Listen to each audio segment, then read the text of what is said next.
Как мы говорили только, что война закончится через 2 месяца. Я готов за это спорить.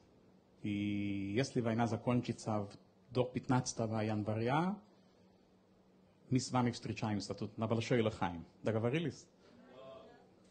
Это с Божьей помощью, да.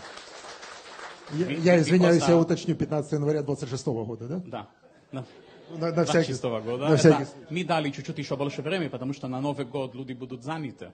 Поэтому 15 января будем праздновать, это будет уже после окончания войны.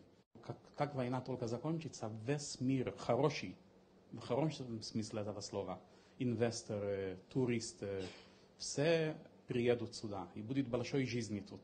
И это начнется прямо в 26 году. Я вам это говорю не как пророк, не как раввин.